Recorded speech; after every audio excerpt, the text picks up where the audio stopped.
Assalamualaikum warahmatullahi wabarakatuh. Waalaikumsalam.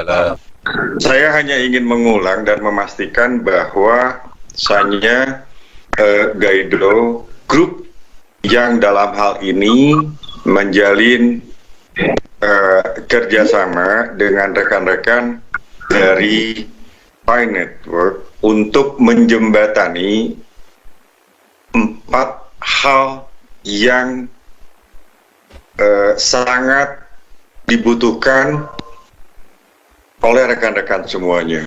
Pertama, yang dibutuhkan adalah kepastian. Kepastian akan penerimaan Pi itu bagaimana. Saya sering melihat di beberapa grup, ini gimana sih mekanismenya. Padahal mereka kalau saling tanya saja di antara rekan-rekan, pasti ada yang ngasih tahu. Namun demikian, saya paham ada yang memang baru join ke grup, kemudian bertanya seperti itu. Padahal di antara sesama anggota Pi itu sendiri sudah tahu mekanisme tentang bagaimana proses Gaido menjembatani kebutuhan Bapak Ibu sekalian di dalam merealisasikannya. Pertama, kemarin terus terang saja agak terkejut juga di mana Pak Abdah memberikan data kurang lebih ada 340 unit yang dipesan di satu grup Pak Abner saja. Belum lagi di grup Pak Jo. Mungkin ada sekitar 300-an juga. Di grup Sukabumi juga demikian, di grup Jabar juga demikian. Sehingga memang angkanya belum utuh diterima secara administrasi yang baik karena masih terus update. Namun demikian kami sudah menghitung, menjumlahkan perkiraan sementara karena ini updating masih terus berlanjut, ada sekitar 900 unit kendaraan yang dipesan untuk seluruh wilayah Indonesia. Nah, ada beberapa teman-teman khusus yang menyampaikan bahwa saya membutuhkan kendaraannya untuk di Maluku, saya di Aceh, saya di Lombok, gimana Pak, dan sebagainya. Intinya begini, Bapak Ibu sekalian, Bapak menginginkan unit kendaraan yang dipilih A, confirm, A jenisnya, bukan B, bukan C, bukan D. Teknisnya itu urusan kami. Yang jelas, Bapak memesannya A, kemudian kami deliver A. Bukan B, bukan C. Nah, bagaimana dengan harga? Kemarin ada yang bertanya di grup, bagaimana dengan harga Pi yang sekarang kan di harga patokan di 100 USD. Dengan harga $1 dipatok di 14.000. Bagaimana kalau misalnya Pi tiba-tiba naik menjadi 1.000 USD? Ya tinggal dikurangin, nolnya tinggal dibuang. Lah kalau misalnya cuma 10, bukan 100, ya tinggal ditambahin nolnya. Kira-kira begitu ya Pak. Jadi fleksibel. Karena bukan apa-apa, kalau misalnya kami ini fokus di bisnis syariah, jadi tidak akan, insya Allah tidak akan merugikan para pihak, baik itu kami maupun dari para nasabah kami. Sehingga konsep itulah yang kami pakai, sehingga para customer kami paham bahwa kalau misalnya ada selisih, ya kami kembalikan. Kalau umpamanya itu ada kelebihan. Itu yang pertama. Yang kedua, Pak, prosesnya gimana? Proses Pi-nya kemudian sampai dengan unit. Kan sudah dijelaskan beberapa waktu yang lalu ketika kita Zoom meeting, bahwasanya ada memang unit Gaido lain yang menampung Pi itu sendiri dalam rekening tampungan. Jadi kami mencatat siapa, berapa jumlahnya, kemudian akunnya, KTP dan sebagainya, pemilik daripada akun itu, karena nomor rekening tidak mencantumkan nama siapa, dari mana, tidak. Sehingga kami membutuhkan nama siapa, berapa jumlahnya yang dikirim, tanggal berapa. Nah, itu yang akan direka. Dari tim kami yang akan menjembatani untuk menukarkan. Nah, dari penukaran itu, uang yang sudah jadi uang fiat itu ditampung di Bank Gaido.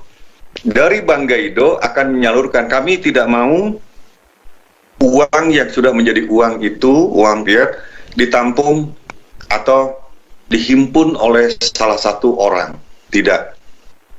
Kami tetap menggunakan institusi perbankan yang dimana kita tahu perbankan lebih dipercaya daripada individu. Oleh karena itu kami semua menampung di satu rekening di Bank Gaido, di mana Bank Gaido yang sudah memiliki rekening Bapak Ibu sekalian, sehingga tinggal mentransfer. Nah, bagaimana ada kebutuhan tentang haji umroh, kemudian kendaraan, kemudian rumah, kemudian investasi, ya kami tinggal pilah dan pilih.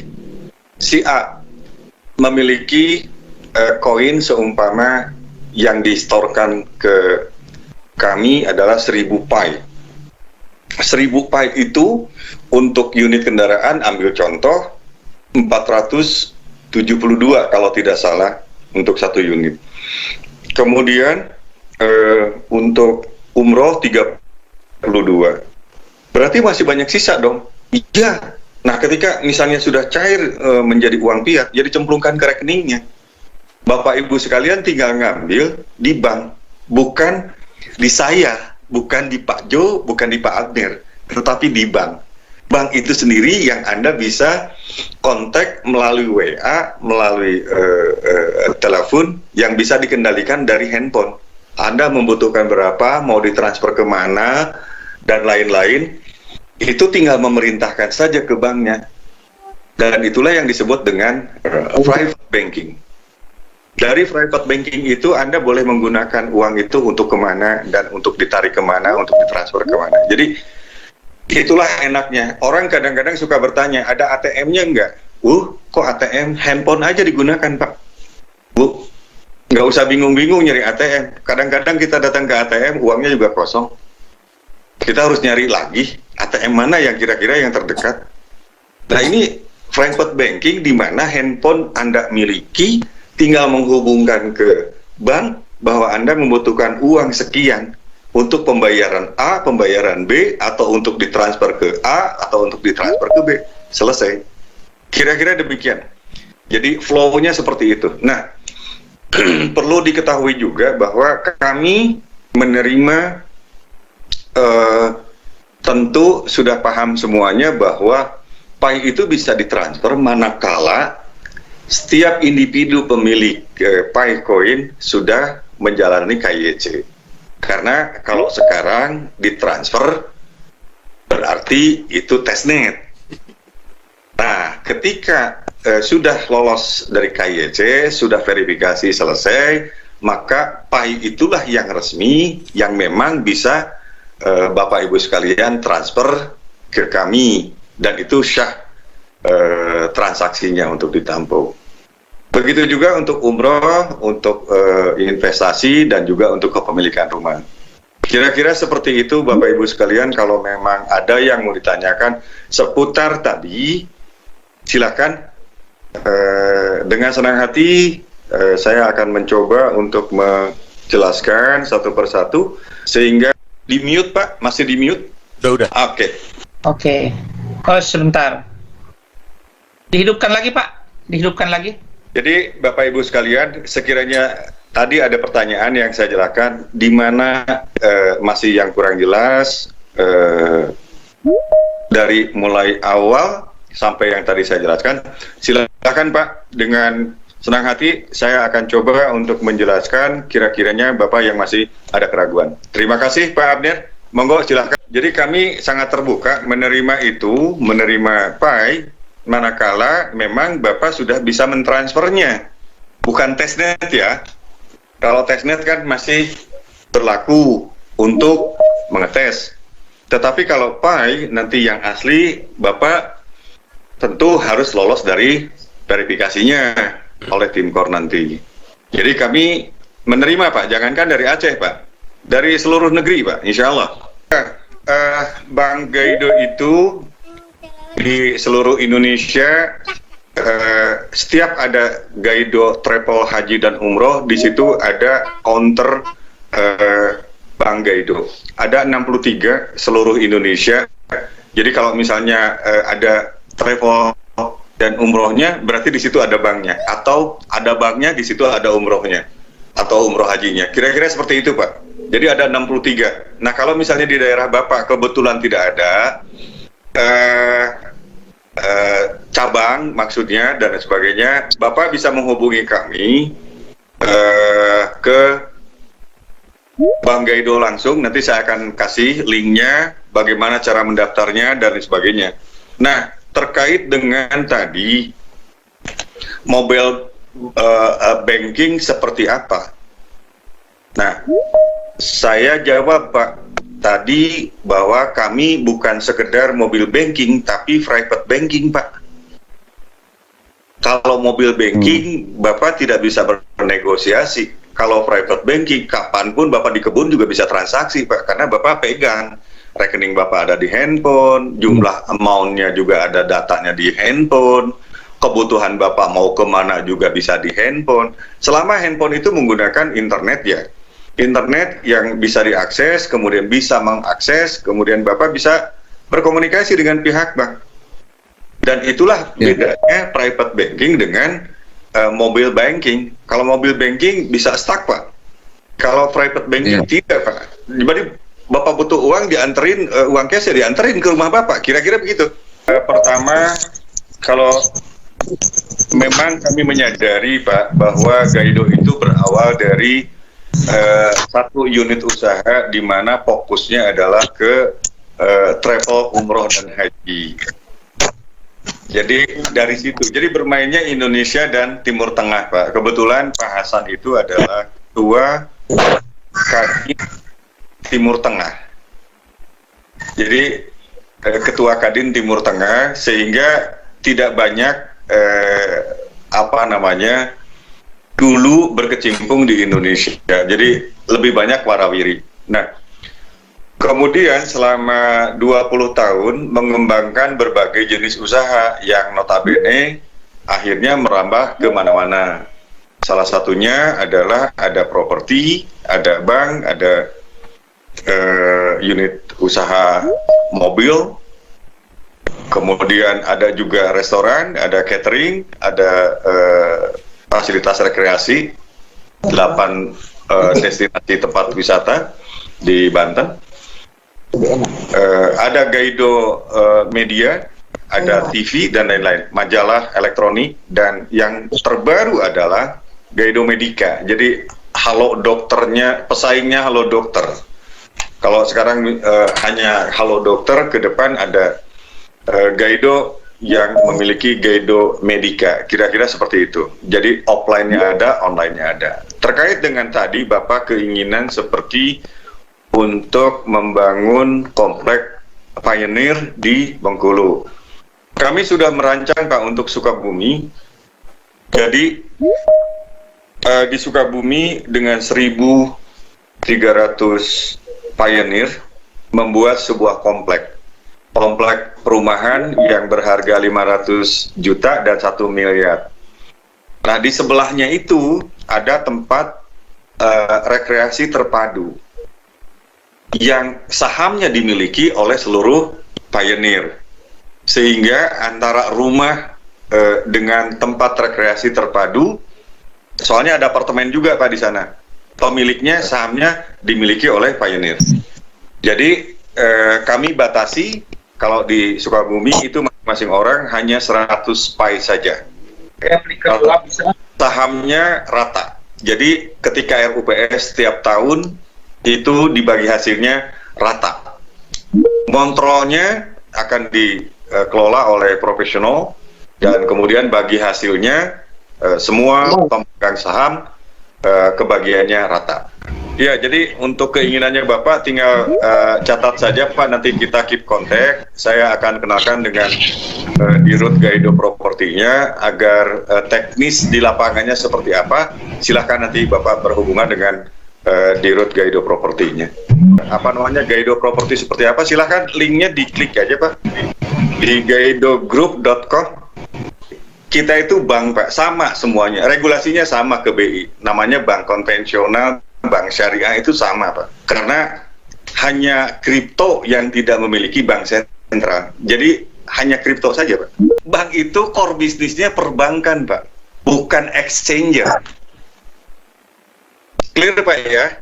Gaido mempercayakan kepada tim yang sudah ahlinya tersebut, sehingga Gaido hanya menerima uang fiatnya. Nah, terkait dengan itu, data tetap ada di monitoring, Pak.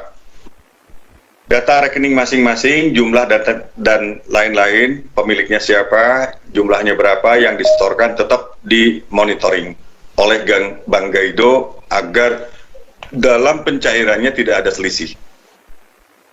Jadi, salah satunya yang saya diinfokan adalah bahwa saya salah satu tim monitoring untuk itu, selain Bank Gaido, agar arus kasnya keluar dan masuknya jelas. Nah, di Cina itu bandarnya banyak Pak. Mereka justru sedang berburu untuk menampung pai ini sebanyak-banyaknya. Nah ini kebetulan di kita yang namanya cryptocurrency, nambang saja sudah kebagiannya di 0,2 Pak, bukan di puluhan lagi Pak. Memang jauh tertinggal. Andai kata dulu infonya ada ke Indonesia dulu sebelum ke Cina, niscaya Indonesia juga sudah melakukan itu lebih dulu. Ini menjadi masukan yang berharga bagi kami, yang mudah-mudahan kami dapat merealisasikannya setelah mempertimbangkan dengan seksama ada usulan-usulan yang demikian terhadap Pioneer ini. Apa sih visi misinya dari Gaido Group untuk para Pioneer? Jadi sebetulnya saya sendiri adalah penambang Pak. Saya sendiri adalah Pioneer. Pak Agus Salim ya. Iya, jadi kenapa Gaido dilibatkan di situ? Karena saya penambang dan ingin lebih duluan dari perusahaan yang lain, sehingga visi misinya itu ingin menjembatani para pionir untuk merealisasikan harapan dan keinginannya. Itu Pak visi misinya Pak. Jadi tadi visinya adalah merealisasikan keinginan, misinya adalah dalam jangka panjang mari kita bekerja sama antara pionir dengan Gaido Group. Ya, jenis kendaraan apa saja? Nah, sementara ada di beberapa grup karena banyaknya merek mobil, item dan lain sebagainya, hanya dipatok di 2 unit merek, ada Pajero dan Fortuner, pilihannya 2. Core bisnisnya kami memang awalnya berawal dari umroh dan haji, Pak. Jadi gini Pak, tentang legalitas. Bank Gaido itu sendiri adalah kita mengakuisisi 3 tahun yang lalu dari bank yang dilarang oleh OJK dan BI untuk diakuisisi oleh kita, Pak. Jadi dulu itu selain punya utang, yang likuiditasnya juga mogok, Pak. Itu dulu OJK menasehati, OJK dan BI itu menasehati untuk tidak membeli karena 2 bulan lagi akan ditutup. Kira-kira begitu, Pak. Tapi kami melihat potensi, Pak. Kita ambil. Ini sementara. Jadi kita ambil. Ini potensi. Ini setahun bisa kembali. Asal itunya diberesin dulu. Gitu, Pak. Jadi ini keteledoran adalah keteledoran orang lapangan. Bukan menjadi tidak sehat itu karena keteledoran orang lapangan. Ya, saya nggak tahu ya. Apakah itu ada bermain dari sebenarnya, ya itu sejarah lama lah, nggak apa-apa. Saya nggak tahu juga sih. Cuman yang jelas itu tidak liquid. Nah, kami sebagai investor yang mau mengakuisisi itu dulu dilarang oleh OJK karena resikonya terlalu besar. Tapi kami kekeh. Ngotot ya Pak ya? Yakin soalnya. Iya, kami kekeh. Mau tetap ini mau dibeli. Anda mau tutup katanya 3 bulan. Iya, tolong kasih saya waktu, saya mau beli dulu. Ini yang tidak sehatnya di mana? Itu Pak tidak liquid. Berapa likuiditasnya? 40%. Ya sudah, berapa? Paling tidak harus ada 20 miliar. Ya udah disiapkan 20 miliar, sudah. Sehat toh? Iya. Nah, sekarang tagihan yang macet dan lain sebagainya dan lain-lain yang 60% berkeliaran dari sebagainya. Kita adakan Pak tabungan sekabupaten Cianjur Pak. Dapat rekor muri. Luar biasa. Jadi itu menghimpun dana seketika loh Pak. Kan bupatinya Pak. Ini kita bisa loh mendidik anak-anak untuk anak SD Pak nabung. Akhirnya dana terhimpun lagi. Sudah selesai Pak. Nah, dalam perjalanan itu udah 20 tahun Pak bank itu. Kami baru 3 tahun pegang. Jadi 23 tahun total. Kan gitu ya. Nah, 3 tahun dari nilai kami, nilai bank itu yang tidak sehat, yang mau ditutup dan sebagainya. Sekarang nilainya A+, Pak. Wah, Bukan luar kata biasa. saya, kata OJK. Dari OJK ya Pak ya? Iya, dari OJK. A+, Pak. OJK bingung. Ini gimana caranya? Kok bisa begini? Ya usaha dong. Gitu. Jadi ini sepertinya kami banyak banyak berpikir terbalik dengan cara sudut pandang orang kebanyakan. Ketika itu mau ditutup, kita malah ambil. Ketika orang nggak maju, kita malah maju. Jadi aneh Pak. Ya nggak apa-apa. Itu Jadi cara salmon kami. ya Pak ya? Jadi ikan salmon ya? Melawan arus ya? Iya. Semua ikan ngelawan arus, Pak. Itulah kami. Ketika ditutup, ya kami beli. Katanya, oh itu jangan, ini mau ditutup dan sini. Ya nggak apa-apa. Kata Pak Hasan, Pak ini beli. Kata Pak Hasan, akhirnya jawabnya gini, sebagai CEO dan pemilik, dia bilang, uang saya mau ditanamkan di situ. Emang urusannya apa? Kalau mau ditutup, ntar dulu. Di mana dulu nggak sehatnya? Kalau iya, ya sudah saya tanam di situ. Yang penting sehat. Selesai katanya. Ya Insting alhamdulillah. Pak. Insting orang bisnis itu. Iya, jadi kira-kira gitu Pak. Kami memang agak aneh pola berpikirnya ketika orang tidak mau ditutup dan sebagainya, kami malah maju ngambil.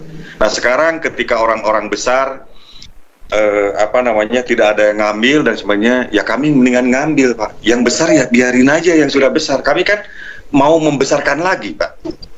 Supaya lebih besar komunitas kan begitu saja punya di Bandung Gaido bisnis Bandung itu punya 3 center dan salah satu terbesar di kota Bandung. Jadi ada yang namanya Gemak Komputer. Gemak Komputer itu adalah Gaido bisnis Bandung. Jadi menyediakan perangkat semuanya adalah seputar komputer. Jadi komputer terkini, komputer kecil, komputer macam-macam, yaitu tempatnya di sana. Kalau di Bandung ya. Nah ini desentralize ke Bandung, kenapa? Karena supply-nya di Bandung itu, karena mungkin kota pelajar ya, itu dahsyat sekali penggunaannya, sehingga kami akhirnya membuat 3 tempat yang akhirnya juga nyebar lagi ke Cimahi. Saya cukup menarik dari semua yang saya perhatikan, yaitu mengenai peletakan prediksi $1 $100 oleh Gaido. Itu sangat menarik. Pertanyaan saya adalah bagaimana tuh Gaido, apa indikator Gaido itu menentukan satu pai itu $100? Kenapa saya pikir menarik? Karena direksi Gaido itu kan insting bisnisnya bagus tuh, seperti mengeksekusi bank yang memang udah sakaratul maut jadi bank yang cuma segala macamnya itu. Jadi saya pengen melihat cara Gaido Group memandang satu pai itu $100. Itu dia Pak Ahmad. Terima kasih. Silakan Pak. Ahmad, Mikrofonnya Pak, tolong. Mikrofonnya, oke. Oke, silakan Baik, Pak. Agus. Terima kasih atas pertanyaannya. Dari mana kami mendapatkan sumber atau data yang meyakini bahwa kami mematok di harga kisaran $100 per 1 PI. Jadi begini Pak, pada saat regional harga di belahan dunia yang meliputi 5 benua itu ternyata untuk ASEAN, Asia Tenggara, itu diprediksi memang konsensusnya di $100. Meskipun dalam beberapa waktu yang lalu, saya menyampaikan di Zoom meeting yang kemudian di-upload juga di YouTube, bahwa secara pribadi, saya tidak ridho, Pak. Kalau dipotong, masih ingat Pak Abder ya? Benar sekali. Saya tidak ridho kalau misalnya Indonesia dipatok ASEAN ini $100 yang notabene secara ekonomi memiliki kekuatan yang luar biasa di belahan dunia, sehingga Eropa Barat dan Amerika pun termasuk Jepang ikut berkontribusi untuk bagaimana supaya ASEAN ini tidak lepas dari kepentingannya ekonomi secara global. Nah, saya perhatikan untuk Asia Tengah itu ada datanya, Pak. Di Asia Tengah itu 500, India, Pakistan, Bangladesh, Sri Lanka itu di $500. Nah, ketika saya menyampaikan bahwa saya tidak ridho ketika harga di Asia Tengah itu memiliki lebih tinggi harganya $500 per 1 PI, sementara di Asia Tenggara memiliki harga hanya kisaran $100.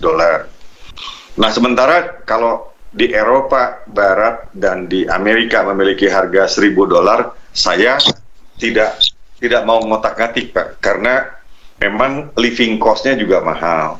Tapi kalau bicara India, Sri Lanka, Bangladesh, Pakistan, itu mereka tidak lebih baik dari kita, Pak.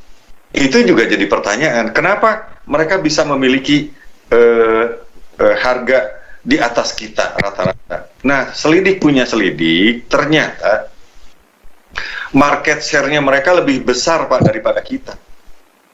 Bapak tahu penduduk yang namanya satu negara saja, India sudah mengalahkan negara ASEAN, Pak. Jadi itulah PI menempatkan posisi komunitas di atas segalanya. Oleh karena itu harga konsensus muncul. Gitu, Pak. Nah, Eropa itu tidak dijadikan satu negara, ini Inggris, ini Belanda, ini Jerman, ini Norwegia. Tidak, Pak. Tapi Eropa, benua, Pak. Amerika juga sama, benua, Pak.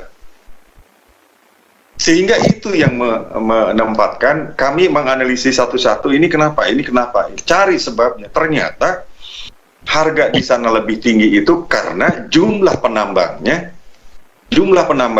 jauh lebih banyak. Betul. Kalau misalnya 1,3 miliar penduduk India yang nambang 10% saja, Indonesia kalah, Pak, penambangnya. Betul, Pak. Sehingga harga mereka juga konsensus penentuannya lebih banyak daripada orang Indonesia. Ini baru itulah mereka menjadi menang. Nah, contoh lagi, kenapa Vietnam di antara negara ASEAN lebih menonjol daripada kita? Ingat, secara geografis bahwa Vietnam berbatasan langsung dengan Cina. Pengaruh Cina, ketika ada tren di Cina, ada apa dan sebagainya, maka informasi itu langsung diserap oleh Vietnam. Indonesia jauh, Pak. Nah, ini makanya kita kalah. Penambang kita, meskipun dari jumlah penduduk kita lebih banyak, tapi tidak lebih banyak penambangnya daripada negara Vietnam. Yang kedua, Indonesia ketinggalan, Pak, dari Vietnam. Kenapa? Karena Vietnam lebih dulu menerima informasi tentang Pi Network daripada Indonesia. Jadi, survei, analisis, data, itu yang menyebabkan kami bersepakat di Gaido untuk menentukan di harga 100 sebagai patokan dasar daripada kita memutuskan untuk PI Network. Namun demikian, apabila karena Gaido ini berbisnis syariah, apabila harga di pasar kemudian tidak sesuai dengan harga patokan kami, let's say misalnya kami mematok harga 1 Pi itu 100 USD, tapi kemudian harga di pasar jadi 1000. Bagaimana cara Gaido? ya kita kembalikanlah 900, ya atau nolnya dikurangi. Kan begitu. Kami juga tidak mau jadi ribut gara-gara selisih antara harga patokan, harga cara menentukan kami bahwa harga sesuatu barang itu harganya segini, kalau dikonversikan ke PI sekian, kalau dikonversikan ke dolar sekian, kalau dikonversikan ke rupiah sekian. Ketika dikalkulasi akan dengan mudah, bukan berarti itu harga mati. Kira-kira demikian Pak Agus, Pak Abner. Ya. Terima kasih. Pak Agus bagaimana? Silakan Pak Agus. Pak Agus. Ya, itu artinya Bapak sekarang sudah ridho dong Pak ya? Kenapa Pak? Artinya Bapak sekarang sudah ridho dong dengan 100 USD. Sudah ridho? Tidak Pak, tidak ridho dengan 100 Pak. Iya benar. Makanya saya tetap memonitor di peak coin price, itu saya selalu masukkan harga Pak, karena itu harga konsensus yang instan. Bapak cek di sana, ikut kontribusi di sana Pak, agar didengar. Kalau cuma saya, siapa saya, nggak bakalan didengar Pak. Tapi kalau komunitas, inilah TI berbasis komunitas, makanya network Pak. Gitu. Coba Pak Agus ikut masuk ke PiCoin price.com, ikut berkontribusi Pak. Ayo kita tentukan harga untuk di Indonesia itu usulannya berapa. Jadi jangan cuma Pak Abner, saya, Pak Abed, Pak Jo, Pak Catmo yang memberikan kontribusi itu. Semuanya komunitas ini. Karena semua orang memiliki hak untuk berpendapat di dalam menentukan harga PI ke depan. Itulah hebatnya PI network dibanding dengan koin-koin yang lain yang berada lebih dulu. Demikian Pak Abner, Pak Agus. Jadi satu lagi Pak Ahmad ya, seberapa besar dampak buyer PI kepada konsensus yang ingin menetapkan ingin bertahan dengan harga yang cukup valuable lah ibaratnya ya Pak Ahmad. Maksud saya itu nanti kan harga PI itu pasti akan ditekan itu Pak oleh market. Kira-kira seberapa besar tekanan market itu terhadap price PI itu Pak? Sebetulnya gini Pak, ada cara yang bagaimana sebetulnya pasar tidak bisa menentukan harga PI. Pasar tidak bisa Pak, justru pemilik PI yang menentukan harga. Tidak berarti Pak, yang lain mau menerima PI, oh saya nggak bisa. Keputusan pemilik PI sudah sepakat harganya segini, ya sudah. Nggak bisa Pak pasar menentukan. Berbeda Pak dengan Bitcoin. Bitcoin itu bicaranya adalah supply demand. PI tidak bicara supply demand saja, tapi bicaranya adalah komunitas. Komunitasnya lebih besar Pak. Kelak PI itu akan mengalahkan dolar sebagai tujuannya memang gitu, akan mengalahkan dolar, rencananya itu begitu. Bagaimana kemunculan, coba Bapak baca kembali bagaimana kemunculan, kenapa PI network dimunculkan dari analisa sebuah bisnis PayPal yang menghasilkan miliaran, ratusan miliar dolar setahun hanya gara-gara lalu lintas uang saja. Nicholas menganalisa itu, gimana kalau misalnya ini lebih murah lagi, lebih cepat lagi, lebih aman lagi, sehingga diciptakan ini. Yang kedua, yang sekarang menguasai dunia adalah dolar. Bagaimana dolar bisa menguasai dunia? Karena populasi. Semua negara menggunakan itu. Andai kata digunakan oleh negara Amerika saja, maka tidak akan berguna. Oleh karena itu, konsep itu diambil. Sekarang network di seluruh dunia diambil oleh PI. Ketika pemilik seluruh dunia sudah PI, emang kira-kira dolar akan merajai lagi? Tidak. Ketika ditanya, Bapak punya dolar nggak? Enggak. Bapak punya PI nggak? Punya. Ya sudah, PI yang berlaku. Sebagainya, saya membaca, oh ternyata dia dasarnya ini, dasar pemikirannya ini, begitu. Begitu juga dia mempelajari tentang Bitcoin, cara kinerja Bitcoin seperti apa, Facebook cara kerjanya seperti apa. Kemudian dia menggabungkan antara keduanya.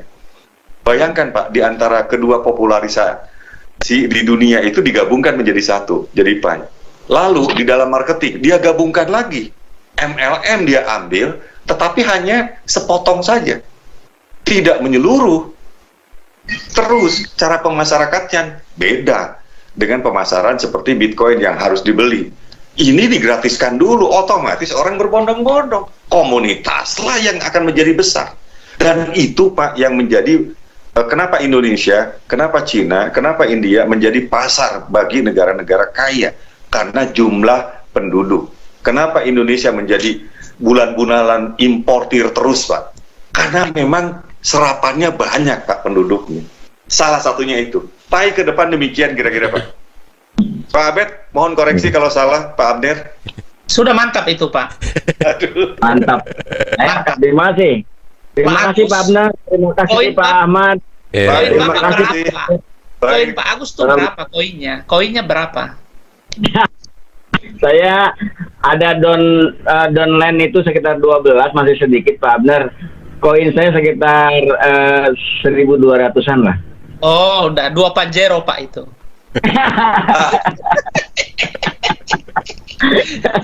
Oke, silakan yang lain, silakan yang lain. Silakan. Selamat malam. Oke, Lampu silakan. saya Pak. Oke. Pak Demil, Saya Pak. Ya, siap. silakan Pak, silakan Pak. Ini yang mau ditanyakan untuk yang Pak yang dari pemilik Gaido itu untuk list apa sudah mulai dibuka? Sementara ini kami dari Lampung ini ya mau tahu informasi lebih lanjut lah gimana caranya, karena ya kita belum tahu sih seberapa besar nanti yang bakal kita lolos, karena infonya kan kalau pionir di bawah kita nggak belum KYC masih ketahan ya Pak ya. Tantangan kita Pak itu bagaimana teman-teman yang diajak itu lolos KYC. Jadi jangan bilang bagaimana mereka lolos. Apapun yang terjadi mereka harus lolos. Itu leader. Kita berjalan di depan, di tengah, di belakang. Jadi kalau mereka tidak lolos, kita lah yang dituntutkan begitu. Begitu Iya, Pak ya. Siap Pak. Jadi gabunglah di Telegram kita supaya kita bisa teredukasi sama-sama Pak ya. Jangan Siap. bilang bagaimana mereka, jangan, mereka harus lolos Pak, itu harga mati tuh NKRI ini Pak. Jadi kalau melihat dari grafik yang terakhir ditampilkan, sebelum ini terakhir ini kan wajahnya si Niko Kalis, itu sebetulnya waktu setelah mainnet itu masih bisa ngajak orang, itu masih ada. Kenapa? Karena sebetulnya dia di situ dia di grafik itu dijelaskan dia akan halving pada saat apa? Pada saat mainnet. 100 juta, mainnet Ya, 100 mainnet juta sampai 1 miliar orang. Nah, nggak mungkin bisa mencapai misalnya 100 juta kalau nggak boleh ngajak orang. 100 juta di sini adalah 100 juta pionir. Kalau kita begitu mainnet, katakanlah nanti mainnet kita itu di Desember, itu katakanlah kita baru mencapai 35 juta pionir atau 40 juta pionir, sementara di grafik itu halving lagi di 100 juta pionir. Kalau kita sudah tidak boleh ngajak orang, dari mana sisanya bisa nyampe 100 juta pionir? Jadi sambil melihat grafik, sambil dibaca, sambil kita berpikir gitu. Jadi pertanyaannya jadi nggak terlalu ini, udah kelihatan sebetulnya di grafik itu. Nggak mungkin mencapai 100 juta pionir kalau udah dilarang untuk nggak boleh ngajak orang lain. Itu aja. Gimana, kira-kira jelas nggak jawaban saya? Jelas. Terus begini Pak, misalnya kalau udah mencapai 100 pioner, berarti kan udah grafiknya habis ya, udah kosong ya. Masih ada. Kalau dilihat grafik di situ masih dia sampai 1 billion sampai 1 miliar. Oh, sampai 1 miliar, berarti kita masih bisa nambang ya. Kita Masih bisa nambang, masih bisa ngajak orang. Masih bisa ajak orang, masih bisa nambang, di HP ya, masih bisa nambang di HP. Di HP langsung berhenti sejak mainnet, besok langsung pindah ke komputer, ke laptop. Oh, langsung pindah ke laptop ya. Jadi nanti pada saat mainnet langsung harus nambang di node laptop ya. Ya, not laptop, betul. Ini masih jangka panjangnya lama ya, masih bisa sampai 2030 ya. Tapi belum tentu juga, itu haknya si Niko Kalis, nanti dia menentukan. Dia bisa aja di 100 juta dia stop, atau 100 juta lebih menjelang ini dia lihat kondisinya. Kalau perhitungan dia segala macam, dia mau stop, bisa aja. Dan itu pasti tetap apa yang diambil nanti keputusan itu pasti yang terbaik buat kita semua, pioneer yang udah duluan. Nah mungkin enggak, dia akan memikirkan lebih jauh dari yang kita pikirkan. Artinya semua langkah yang akan diambil bisa aja dia nanti gak nyampe 1 billion, berhenti di 100 juta atau mungkin 200 juta dia stop, miningnya gratis stop, jadi stop, nggak ada ini. Nah itu akan lihat nanti situasional. Yang penting kita percaya bahwa Niko Kalis itu sudah berpikir 5-10 langkah ke depan, akan menguntungkan kita semua, komunitas dan ekosistem yang sudah dia buat. Itu, jadi kita harus bersangka positif, bersangka baik sama dia. Nah kita manfaatkanlah waktu yang ada sebaik-baiknya. Sekarang tinggal 4 bulan dengan nilai segini koinnya. Kita manfaatkan maksimal. Kenapa? Karena nanti akan halving. Begitu mainnet halving.